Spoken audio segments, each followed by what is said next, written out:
nós temos passado dias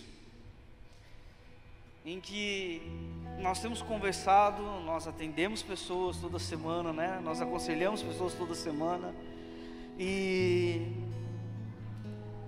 o nível de aflição, o nível de preocupação tem sido praticamente o mesmo para as pessoas que eu tenho atendido. E eu acredito que o Fábio vai concordar, eu acredito, né, que o Diogo, a Gabriela vai concordar, os Zapas vão concordar, os nossos profetas aqui vão concordar, que tem sido dessa forma. Eu não sei se vocês concordam comigo, mas tem sido muito diferente quando a gente tem um tipo de atendimento diferente. Porque os nossos atendimentos têm sido praticamente ouvir as mesmas coisas por pessoas diferentes. A aflição do coração do homem nesses dias, ela tem aumentado. E eu posso te dizer uma coisa, que se é praticamente a mesma coisa que eu tenho ouvido, eu tenho dito praticamente a mesma resposta. E eu acho que talvez eu possa começar te dizendo uma coisa: você não está sozinho nesse barco. Fecha o olho para mim, por um minuto. Com o teu olho fechado, eu te faço pergunta: quem tem se sentido afligido esses últimos dias, levanta a mão para mim. Angustiado, levanta a mão. Abre o olho e agora olha para o lado, para tu ver que tu não está sozinho. Tem muita gente assim. E eu garanto que tinha mais gente para levantar a mão, mas não levantou, que está tão angustiado que nem a mão consegue levantar.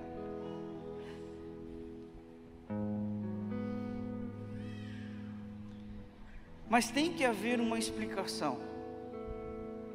Nós precisamos entender que,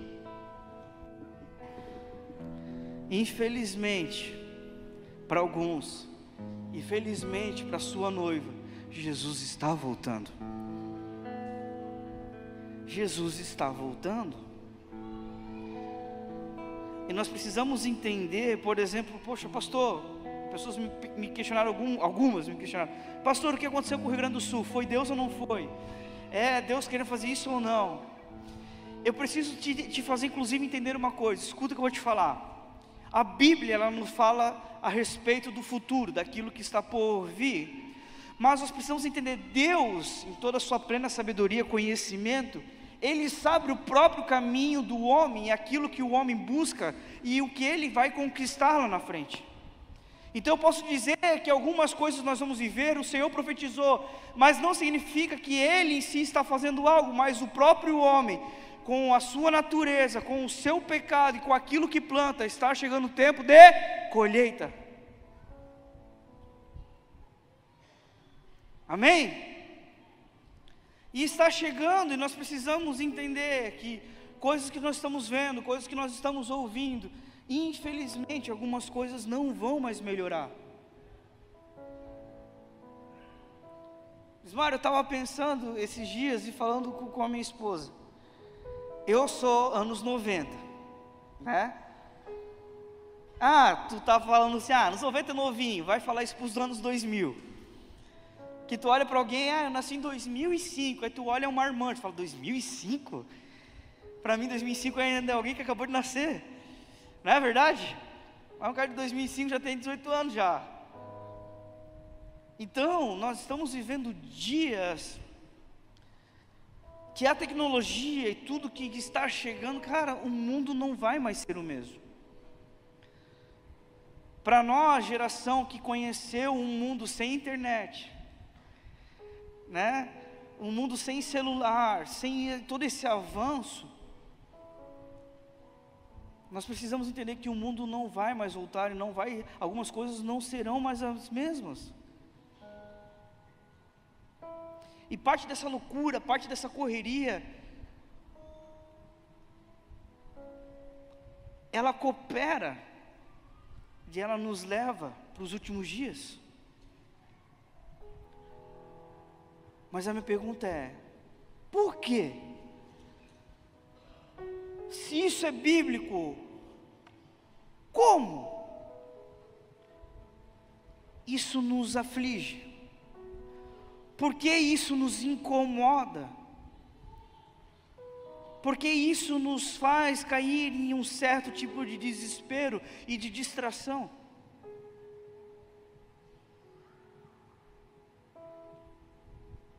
E em todo aconselhamento, meu querido, eu sinto muito lhe responder, mas praticamente de tudo aquilo que eu escuto, a resposta sempre é a mesma. O coração aflito é o coração que não está nele.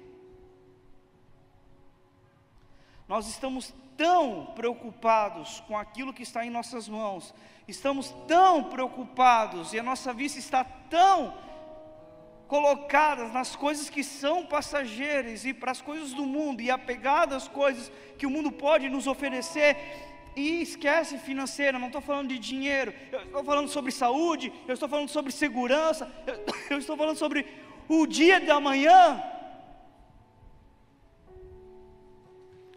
Olha aqui para mim, o dia do amanhã não deveria ser preocupação do crente. Quem me importa o dia do amanhã se eu pertenço ao Senhor?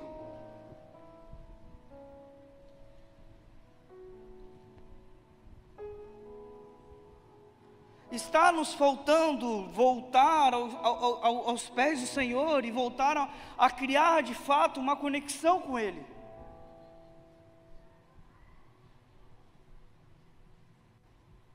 Quando Deus Ele olha para a terra e ela era sem forma e vazia, o Senhor resolve: eu vou estabelecer agora, algo novo nesse lugar. E então o Senhor começa a fazer toda a criação.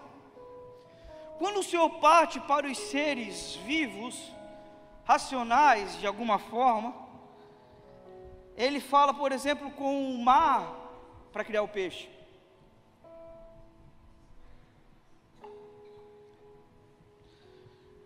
Ele fala com a terra para criar a árvore.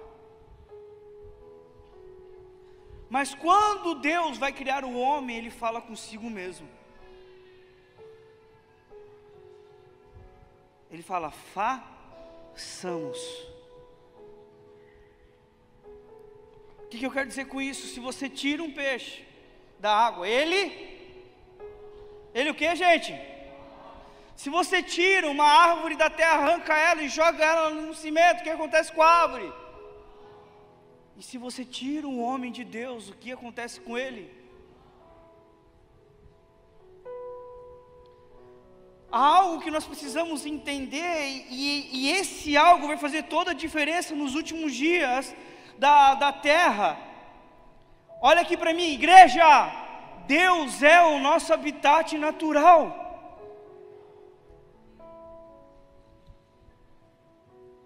Só há vida em Deus, e olha aqui, olhar para Deus é incoerente nós carregarmos aflições que não sejam momentâneas. Mas se a nossa aflição tem nos feito e gerado em nós morte em vez de vida, significa que nós estamos de alguma forma vivendo, ou melhor dizendo, sobrevivendo em qualquer outra coisa que não seja o nosso Senhor.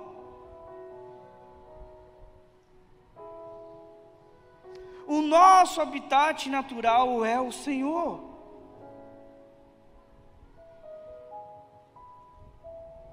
Pastor, mas eu venho na igreja. Pastor, eu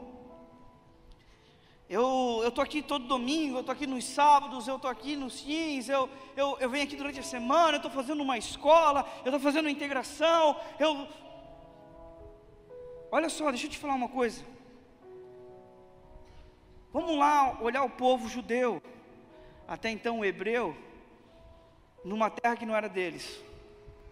Deus levanta um homem chamado Moisés, e eles vê já manifestações acontecerem antes mesmo deles saírem dessa terra, e todas aquelas pragas, e os filhos primogênitos de todo aquele povo morrem, menos o deles, porque havia o sangue do cordeiro sobre os umbrais da porta. E tantas coisas começam a acontecer, mostrando que o Senhor estava com eles. Chegam diante do mar, o cajado toca, o mar se abre, eles atravessam. Eles entram no deserto em festa, começam a comer, a comida acaba, e quando acaba bate o desespero, o Senhor manda a comida dos céus, e eles comem a comida dos anjos. E de dia uma nuvem, de noite colunas de fogo. Aí o primeiro convite de Deus é para que ele suba um monte, como a gente estava cantando, eu vou subir um monte. Tem muitos desses, porque na hora que eles veem, eles ficam desesperados, não querem. Mas ainda o Senhor insiste, fala com Moisés, e o Senhor resolve habitar no meio do povo, certo? E é feito lá o tabernáculo, podia ser movido, com a nuvem movia, e eles moviam todo o tabernáculo junto. Deus habitava no meio do povo.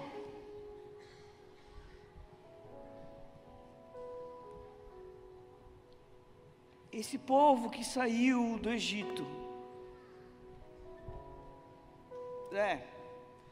eles viram tudo isso.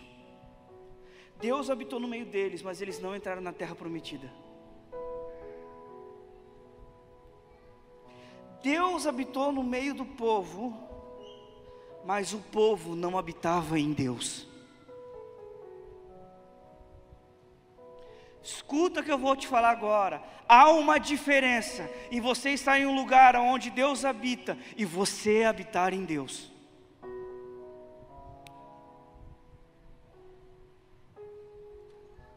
Você está entendendo o que eu estou te falando?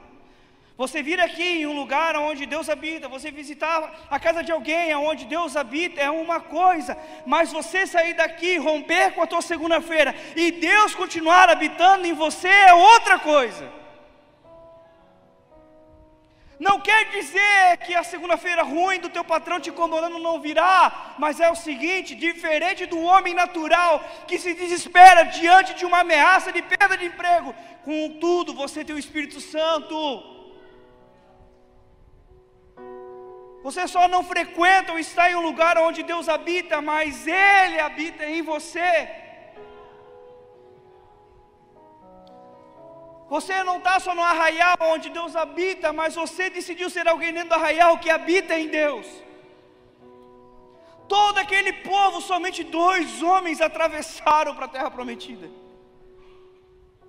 Todo o resto foi os seus filhos, foi a próxima geração. A geração que não estava no Egito. E por misericórdia do Senhor ainda, porque foi uma conversa dele com Moisés, porque Deus queria era matar todo mundo.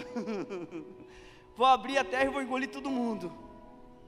Aí Moisés, um bom melancólico, preocupado com a reputação, Senhor, o que vão falar de ti, Senhor? O que vão falar de ti? Tu és um Deus mau, que tirou teu povo do Egito para matar no deserto. Cara preocupado.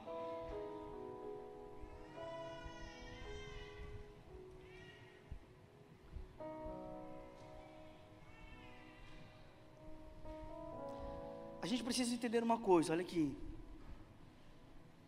Quantos têm promessa para falar de Deus? Levanta a mão. Quantos carregam algo? Quantos acreditam que Deus quer usar? Escuta o que eu vou te falar. Toda terra prometida tem um deserto na frente. Toda promessa que você carrega junto um deserto. Elber, fazer o que, meu amigo? Por quê? Porque o deserto ele é necessário para aprovação, para conhecimento, para entendimento, para moldar aquilo que você era, para que as coisas do Egito saiam de dentro de você, para que você entre na terra prometida, não mais com a mente do Egito. Você consegue entender isso? É um processo, só que nós precisamos entender, se Deus te chamou, Deus vai te fazer pelo deserto, Deus ele vai com você no deserto, mas pode ser que você esteja passando um deserto sem estar com Ele.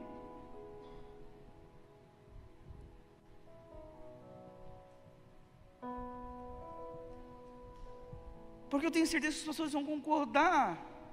Na maior parte dos atendimentos que nós temos ouvido, não é que não são pessoas que amam a Deus, mas são pessoas que pararam de buscar a Ele. As minhas conversas têm começado assim, tu ora todos os dias? Tu lê a Bíblia, tu busca? Então, correria, pastor, não está difícil. Eu falo, cara, então no resto do que eu vou poder te ajudar?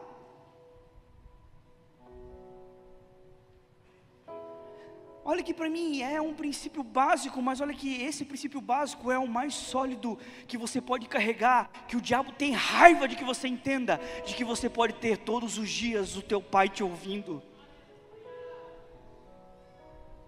Será que tu consegue entender que nada pode ser mais poderoso do que isso na tua vida, como cristão?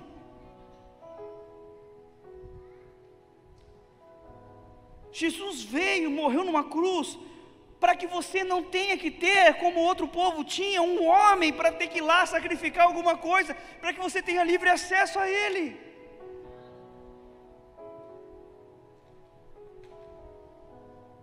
Tem uma frase que diz assim, ó, que quem não sabe o que quer, qualquer caminho é caminho. Quem já ouviu essa frase? Quem não sabe o que quer, tanto faz o caminho que ele vai tomar, porque afinal de contas, já que ele não espera nada, o que vier é lucro. O que vier, tá bom. E eu entendo só que diante da correria do dia a dia, de tantos desafios que a gente enfrenta, muitas das vezes é difícil da gente focar em entender qual é a nossa principal necessidade. Sabe, eu entendo que às vezes a gente busca Jesus por causa dos problemas financeiros, a gente busca Jesus por causa de relacionamento, sentimento, problemas emocionais, em busca de paz, e existem até aqueles que é em busca da salvação da sua própria alma. Mas olha aqui para mim, escuta o que eu estou te falando. Porque eu comecei a falar assim, eu vou indo devagarzinho para chegar onde eu quero chegar.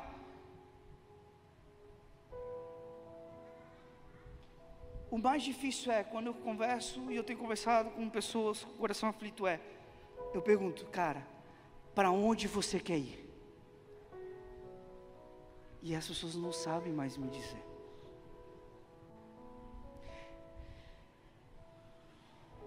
O que queres? Pergunta o mestre. Se Jesus viesse hoje e te perguntasse assim, ei, o que tu queres? O que tu diria?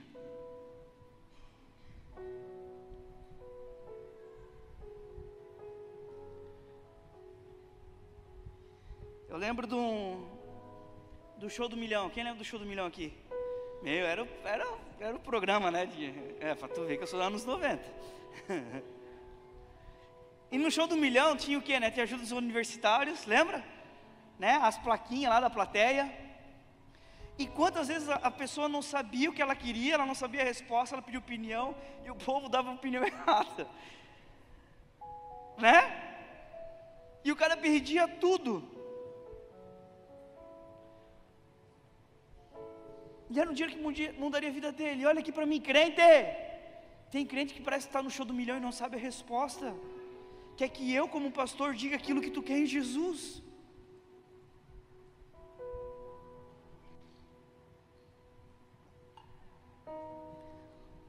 Nós não conseguimos parar para ouvir a identidade que nós temos em Jesus. Nós precisamos que alguém terceirize, levante uma placa.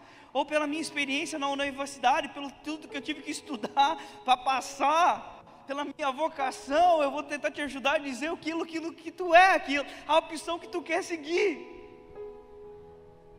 Mas tu tem que entender, meu amigo, é a tua vida. Se o que levantarem para ti estiver certo ou errado, quem vai ganhar ou perder é você.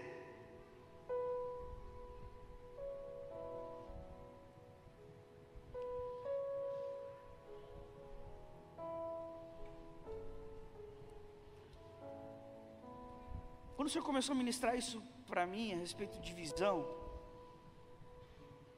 o Senhor começou a falar assim, sobre quando Jesus ele pergunta, o que queres que eu te faça?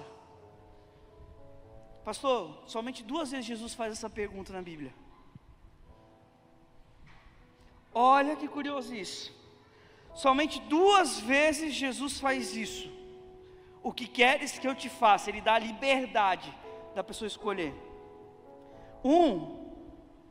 Foi para o cego Bartimeu, no Evangelho de Marcos 10:51. Jesus faz a pergunta para o Bartimeu, um mendigo cego. Aí Jesus fala, e aí, o que queres que eu te faça? Aí o cego Bartimeu falou, que eu tenha vista. Amém? A segunda vez que Jesus faz essa pergunta, de novo vai para 2 cegos em Jericó. Mateus 20:32. Jesus para e fala: o que queres que eu lhes faça? E eles mais uma vez responderam: Senhor, que os nossos olhos sejam abertos. Cara, quando o Senhor fez isso, eu parar, eu falei, o Senhor começou a falar comigo: ei, Guilherme, analise isso de forma espiritual. A gente vai ver algo similar, Jesus fazendo isso com aquele homem coxo no tanque de Betesda, amém? Mas Jesus não olha para aquele coxo e fala assim: o que queres que eu te faça? Para ele, Jesus pergunta assim: queres ser curado? Por quê? Presta atenção, o cara que não andava, ele conseguia ver essa condição, ele conseguia ver a sua limitação, e Jesus fala: tu quer ser curado? Ele fala: eu quero. Agora para o homem cego não sabe para onde vai, Lília. O cego espiritualmente não sabe o que quer. O cego espiritualmente não tem ambição.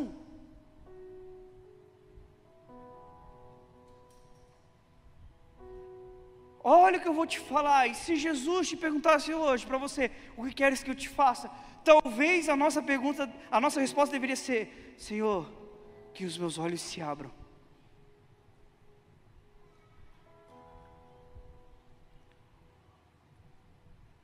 Porque se essa pergunta que Jesus te faz, é porque significa uma coisa: você não sabe para onde está indo.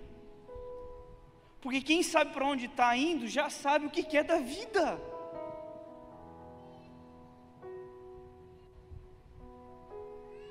Isso é sério, gente, mas parece, sabe, uma historinha, parece algo fictício, parece algo movido no emocional, mas a questão é: olha aqui para mim, cristão, Jesus está aqui,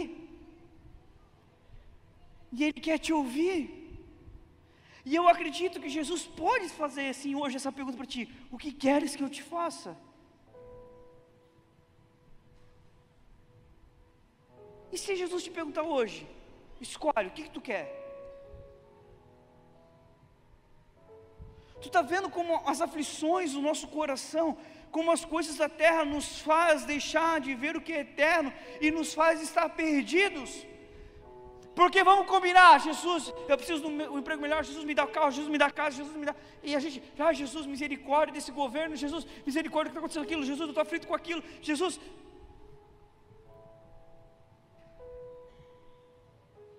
Mas se Jesus parasse na nossa frente e falasse: o que queres que eu te faça? Aí tu sabe assim: opa, peraí, eu tenho uma ficha, eu não posso gastar com qualquer coisa. Aí tu começa a analisar e tu vê toda a aflição do teu coração, e tu começa a ver: cara, essas coisas não são prioridades na minha vida. Essas coisas não são tão importantes que já vem na goela da minha boca que eu quero que Jesus me faça. Tu está conseguindo entender a minha mente? O que eu estou tentando transmitir para você é que você está aflito com coisas da qual o Senhor já tem domínio sobre a tua vida.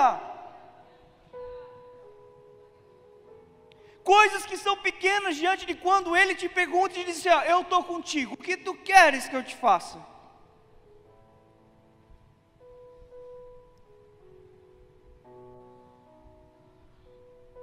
Aí você percebe que algumas coisas que tem aflito teu coração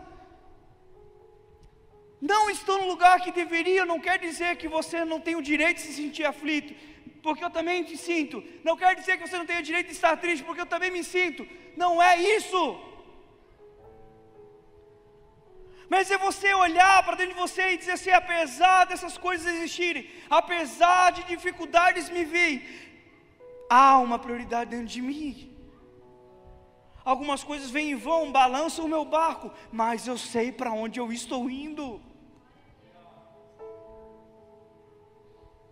Eu sei o que eu quero, há uma convicção dentro de mim.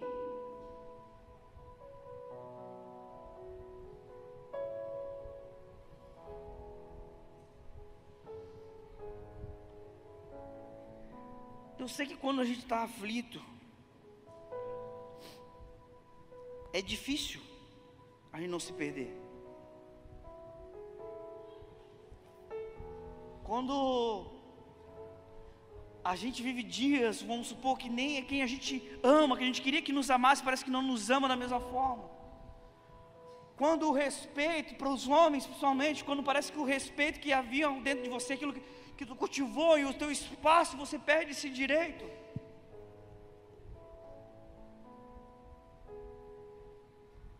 Eu sei que são dias difíceis, eu sei que é difícil a gente se manter quando o nosso ego é ferido. Fica muito difícil a gente se conter e, acima de tudo, não pecar. Mas a questão é como a gente pode mudar isso, como a gente pode entrar em um lugar de passar por momentos assim, não pecar, de não agir por impulso, sabe, de aguentar as tentações, de não tratar alguém com maldade, não tratar alguém de forma estúpida por conta dos problemas que a nossa alma está absorvendo. Só tem uma resposta para isso: você estar em Jesus. Você lembrar que há um lugar em Jesus, que não adianta você ir em um lugar onde Deus habita, mas Deus precisa habitar em você.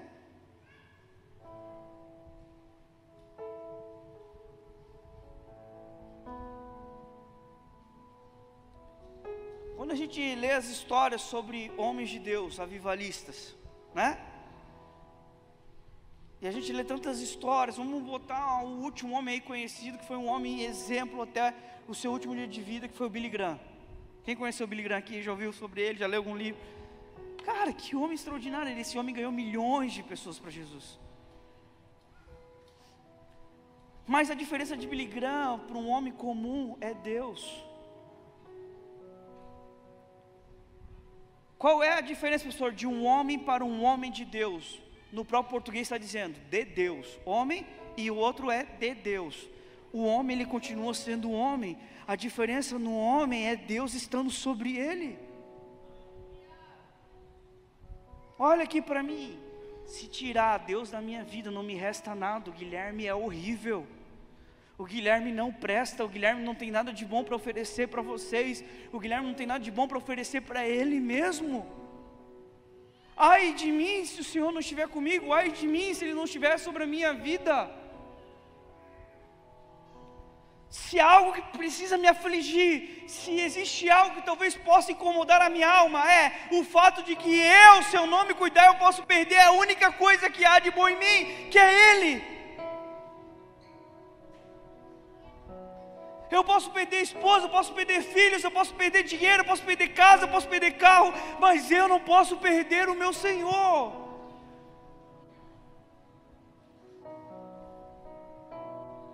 De tudo que eu tenho visto, de todas as notícias, uma coisa tem afligido a minha alma. Eu falo, Senhor, não deixe meu coração se esfriar. Senhor, não deixa eu ser mais um que vai me iludir. Senhor, não deixa eu me perder por falsos profetas. Senhor, não me deixa ser levado por falsas doutrinas. Senhor, nesses dias, não deixa eu perder meu coração. Não deixa eu me corromper. Não deixa eu fazer parte do sistema. Essa tem sido a aflição do meu coração, Jesus. Dias difíceis estão por vir. Não me deixa perder o foco.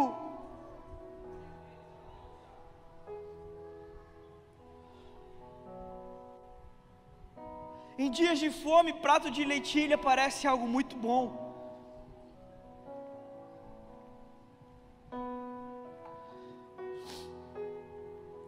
Em dias de fome, pratos de lentilha são atraentes. Como nós já falamos muitas vezes aqui, homens cansados negociam seus valores. E eu tenho visto nos últimos dias homens e mulheres que são de Deus, que pertencem a Ele, cansados. Não estamos vivendo um cansaço normal, sabe, um cansaço que é natural, que é físico, que é desgastante, é o trabalho, é a correria. Não. E eu acredito que você vai concordar comigo. Estamos vivendo dias de cansaços que já estão extrapolando aquilo que é normal e natural.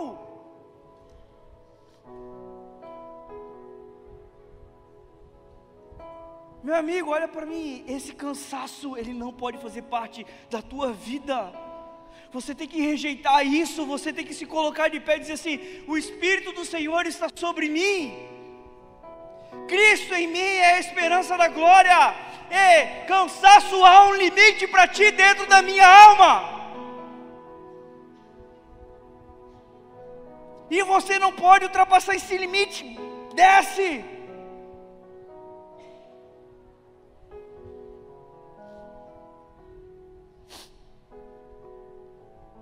Eu tenho visto homens e mulheres cansados, e o cansaço nos faz deixar de buscar Ele, nos faz deixar de orar, de ler a Bíblia, de buscar, de ter um relacionamento, de não só estar no ambiente onde Ele está, mas fazer com que Ele esteja sobre nós. O cansaço nos afasta de Deus, o cansaço nos torna cegos espiritualmente. Estamos só funcionando.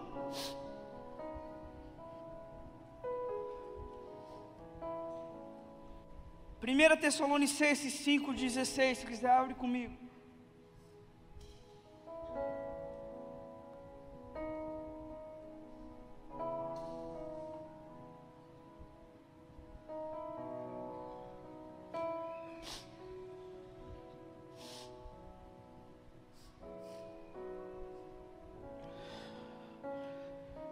Regozijai-vos sempre, orai sem cessar, em tudo dai graças, porque esta é a vontade de Deus em Cristo Jesus para convosco. Não extingais o Espírito, não os desprezeis as profecias, examinai tudo, retém de o bem, abstende-vos de toda aparência do mal. Escuta o que eu vou te falar, de verdade, se tu puder, grifa isso na tua Bíblia, anota no teu celular, tira um print, põe de proteção de tela. Esse versículo é primordial para os dias que nós estamos para viver. O que nós acabamos de ler agora será primordial para todo cristão. Olha aqui que Paulo está aconselhando: ei gente, regozijai-vos sempre, se alegrem, se animem, exalte ao Senhor, agradeça ao Senhor por tudo aquilo que Ele é na vida de vocês, sempre. Orai sem cessar, nunca deixe de orar. Ore em tempo bom, em tempo ruim, em tempo de alegria, em tempo de aflição, ore sem cessar, em tudo dai graças. Eu bati o carro, obrigado Senhor. Eu ganhei na Mega Sena, obrigado Senhor. Eu discuti com a minha esposa, obrigado Senhor, e tudo dai graças. Não extingais o Espírito, porque inclusive isso, o cansaço nos faz, o cansaço espiritual nos faz ver com que as coisas do Espírito, nós estamos tão longe do Espírito, que coisas do Espírito já não nos atraem, coisas do Espírito nós nos colocamos em dúvida: será que isso é de Deus mesmo? Será que Deus quer? Será que Deus pediu? Será que Deus quer isso comigo? Não extingais o Espírito. Na mesma força, na mesma paixão, no mesmo amor que um dia você já teve, Ele, você tem que continuar nos dias de hoje.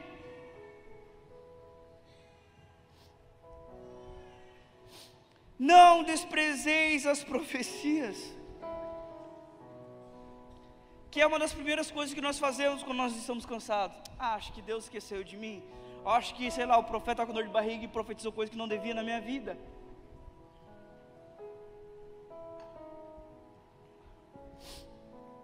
Primeira coisa que nós fazemos é botar em questão aquilo que foi nos profetizado um dia.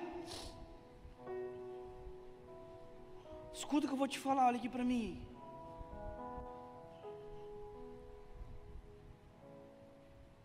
Pedro se depara com um homem andando sobre as águas. Todos os discípulos ficam com medo, achando que era um fantasma, um espírito. Mas Pedro foi o único que teve coragem, porque o Senhor chegou assim: ei, que gente sou eu? Pedro olhou e falou assim: Jesus, se é tu, me manda ter contigo. Vem Pedro. Aí Pedroca botou o pé na água, 1 passo, 2, 3, e ele estava empolgado, ele estava feliz. De repente ele começou a ver as ondas e o vento forte, e ele começou.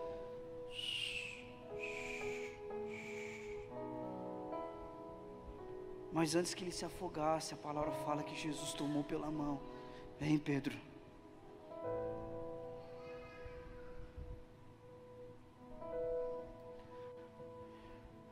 Quando Jesus nos dá uma palavra, quando recebemos uma profecia, Ele nos manda andar sobre as águas. Jesus não vai te falar que vai ter vento forte e onda alta. Mas eu já te aviso, vai existir.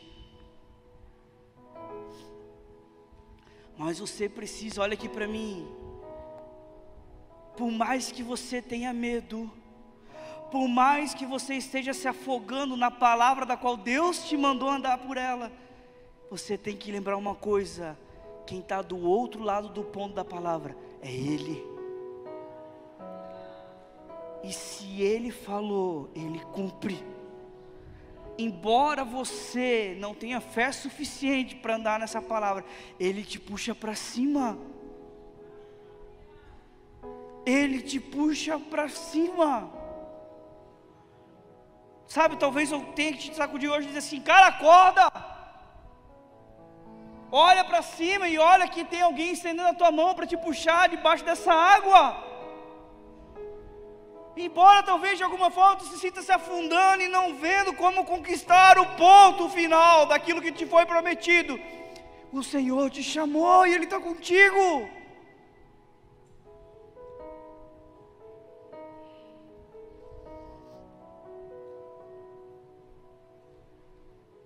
Pastor, mas eu errei, pastor, eu pequei, eu não sou mais merecedor dessa palavra.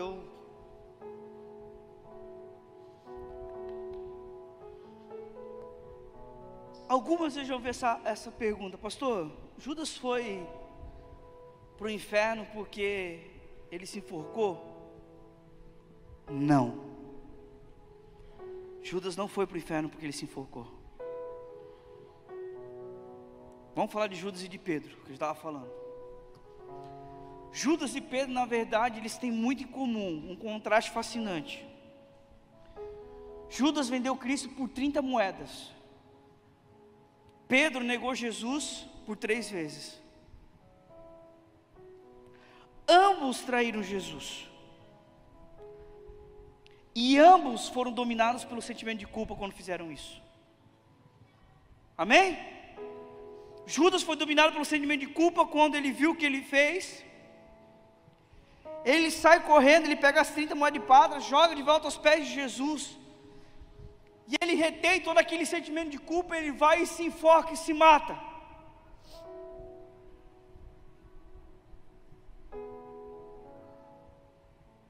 Pedro nega Jesus 3 vezes. Eu estive em Israel, Deus me deu essa oportunidade. E lá está onde Jesus foi nesse momento onde ele está sendo julgado. E pela palavra, como diz, mais ou menos a distância que Pedro está, eles marcam um lugar e fizeram um monumento, aonde como se tivesse um totem, tem várias pessoas em volta olhando o julgamento. E está Pedro meio que fugindo e tem um galo em cima, né? Porque o galo canta. E a distância é como se fosse daqui onde está o Pedro e a Margarete ali. Levanta a mão aí, Pedro e Margarete. Jesus estava aqui, Pedro estava aí. Quando Pedro nega Jesus, Jesus olha para Pedro. Pedro negou Jesus olhando no olho 3 vezes. Pedro sai de lá correndo, desesperado. Ele fala: eu neguei o meu Senhor.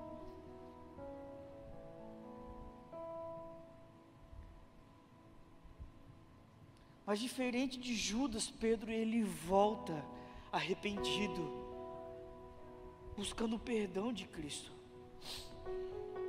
E posso ser sincero, todos nós somos como Judas ou Pedro.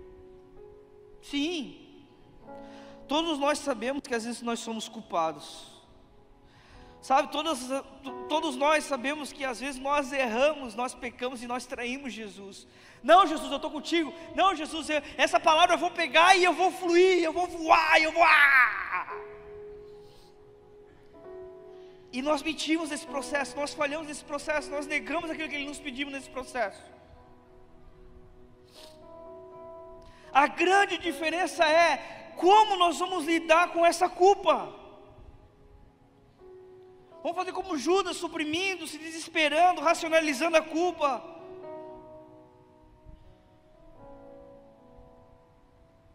Porque isso nos leva a um lugar de remorso. Porque no final, o que Judas teve não foi arrependimento, foi remorso. E remorso leva à morte. Sabe por quê? Porque no remorso você vê o erro, mas você não vence o orgulho.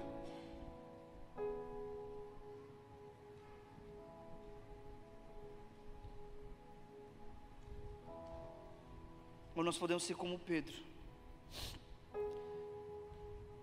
nos permitir que essa culpa nos leve a Cristo. Por que eu estou tentando terminar dessa forma, indo por esse lugar? Porque eu quero dizer assim, eu entendo talvez de tudo que eu falei, muita coisa você se sente culpado, muita coisa você se sente, cara, eu sou responsável por ter parado, sou responsável por ter mais visão, eu sou responsável por não estar mais orando. Tá, mas e aí, o que tu vai fazer com essa culpa? Você vai transformar em remorso ou você vai transformar em arrependimento? Porque ainda há tempo. E nós podemos transformar isso em arrependimento. Por quê? Porque arrependimento gera vida. Amém? Arrependimento gera vida. Isso se chama perdão, se chama graça. E cara, que coisa incrível, que coisa fascinante é o tal da confissão de pecado. Tu pode ser sujo, podre, igual eu. Tu confessa, tu abre, tu diz, cara, eu não sou nada, Senhor. Ele te perdoa. Ele te perdoa e Ele gera vida.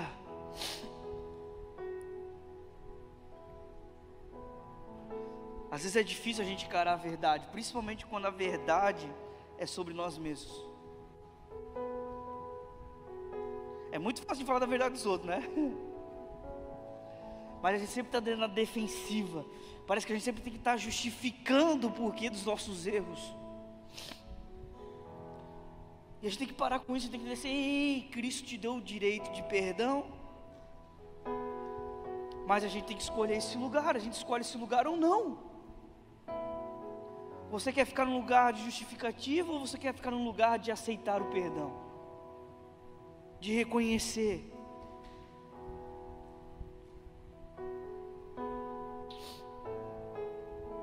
Por isso não podemos parar de orar. O mais inofensivo se torna o pior em nós. Em dias de aflição, o mais inofensivo se torna o pior em nós. Faz com que as luzes se tornem trevas. Faz com que as profecias se tornem palavras ao vento. E que os sonhos de Deus sejam apenas um déjà vu de algo que nunca vivemos.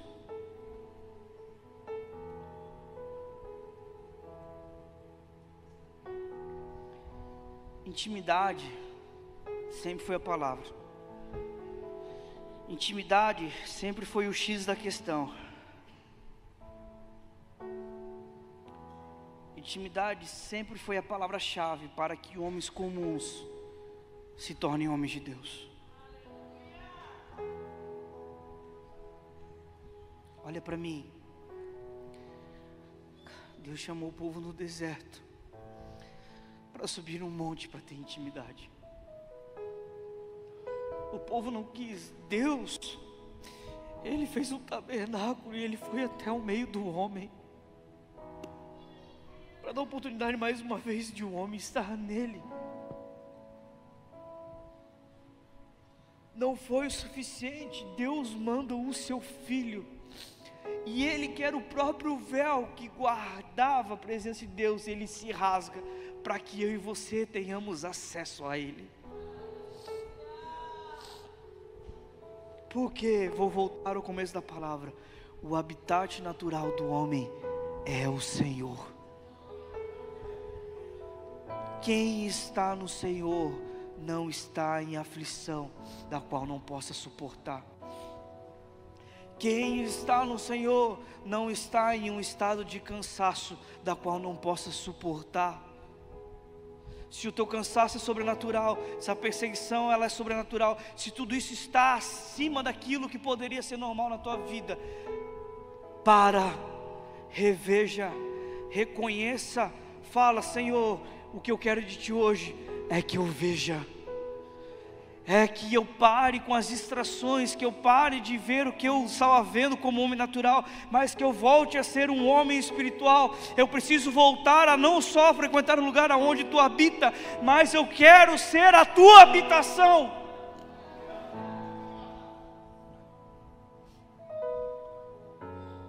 Tempos de aflição, a igreja tem que ser lugar de esperança. E quando eu falo igreja, eu não falo de templo, eu não falo de estrutura, eu não falo de um telão bonito, eu estou falando de mim e de você. Nós somos esperança, porque Cristo, quando Ele está em nós, a esperança é manifestada. Nós não somos mais um para falar, para chorar, para clamar e falar: meu Deus, misericórdia. Não, nós somos o povo no meio de todo um povo para dizer: ei, olhe para Cristo, porque em Cristo há esperança.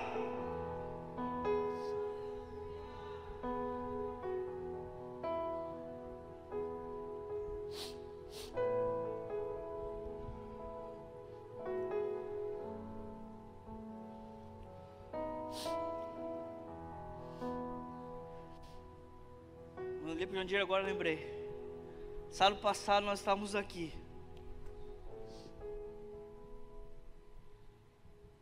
De repente sobe um jovem e fala para mim assim: pastor, meu irmão ligou agora e o meu sobrinho está tendo uma parada cardiorrespiratória. Os médicos não estão conseguindo fazer ele voltar e acham que eles vão morrer. Nós paramos o culto, nós levantamos um clamor e nós declaramos vida sobre ele. Vida sobre o Noah. O Noah entrou lá com bronquiolite e pneumonia. Em 2 dias ele saiu e estava em casa.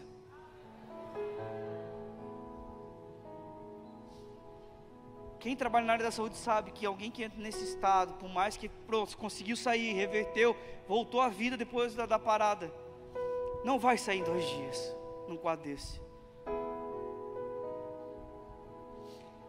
Por que eu estou te falando isso? Porque nós temos que lembrar que nós somos a igreja, nós somos a esperança. Em dias de aflição nós somos a esperança. Em dias de aflição nós somos aqueles que colocam a vírgula onde foi colocado um ponto final. Não porque somos alguém, mas porque alguém está sobre nós.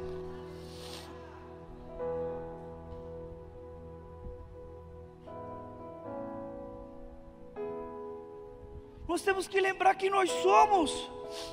Nós temos que lembrar o que nós carregamos.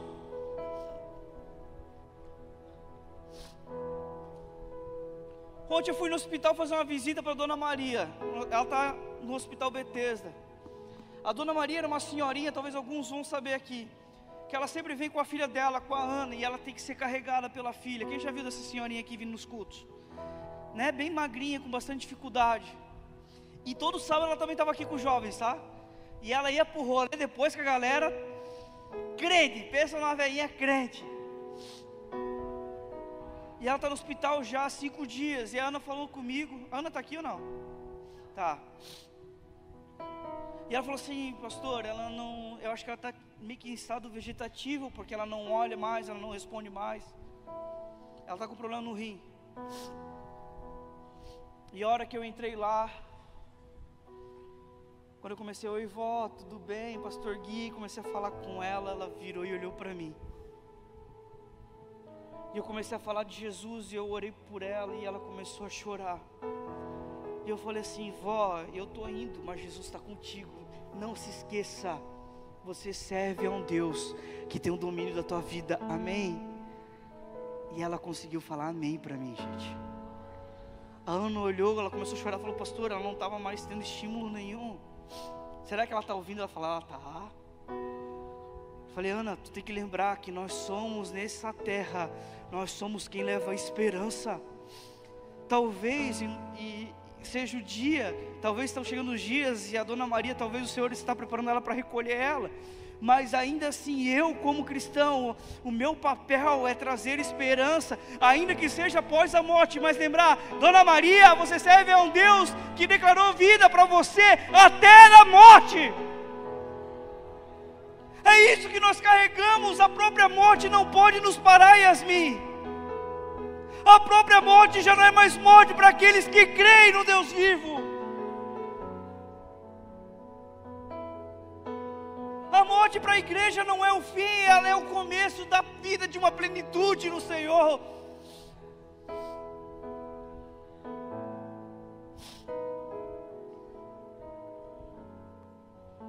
Nós temos que lembrar quem nós somos e o que nós carregamos. E eu fui lá e brinquei com ela, daí o pastor Fábio também foi, daí eu falei, vó, tu se liga, porque eu sou o pastor mais bonito. Se tu gostar mais de outro do que eu, cara, eu te pego. Que eu beijava ela, dizia que me amava, eu falei, vó, eu sou mais bonito, né, vó? Daí ela começava e falava que eu era, então... E aí eu lembrei ela dessa brincadeira. Por quê? Porque, ei,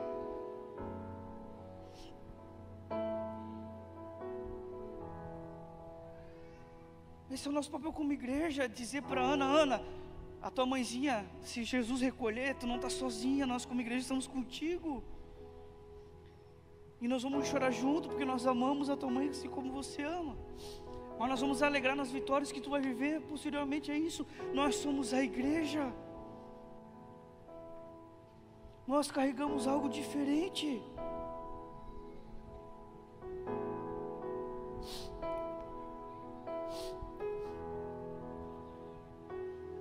Por isso que sempre que eu subo aqui, o Lucas ele já canta a minha música, né? Se o pai a música dele é porque ele vive, a minha é do Alessandro. Porque quando eu ouvi esse hino, para mim, falou diretamente com o que tem sido o clamor da minha alma a minha vida inteira.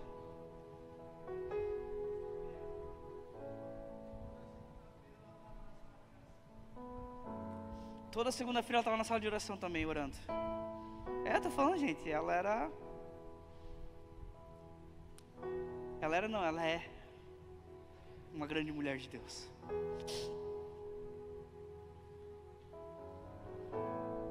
E a música do Alessandro fala assim, né? Como um selo em meu coração, tu és o meu tesouro.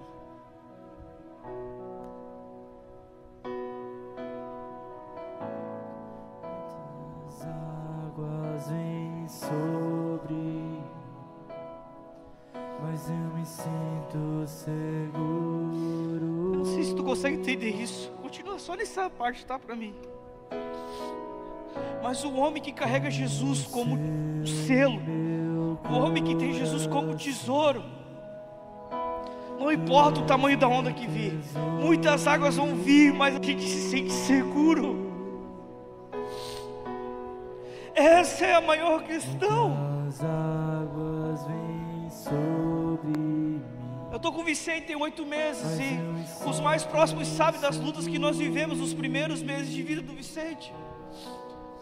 Da luta que eu vivi com o Vi, com a minha esposa, por tudo que ela estava passando, a dificuldade. Mas em nenhum momento eu parei, em nenhum momento eu fraquejei, em nenhum momento eu deixei de estar aqui, em nenhum momento eu deixei de falar do amor. Por quê? Porque Ele está como um selo no meu coração. Vem água, muitas águas podem vir, mas eu continuo me sentindo seguro, porque eu sei quem me chamou e Ele não muda. Ele nunca mudou comigo, eu já mudei com Ele várias vezes. Eu já falei com Ele várias vezes, mas Ele nunca mudou. A constância de Jesus em me amar me constrange. A constância de Jesus em insistir em mim me constrange. E Ele está selado no meu peito. E sabe nada, nenhuma notícia ruim, ninguém consegue arrancar isso de mim.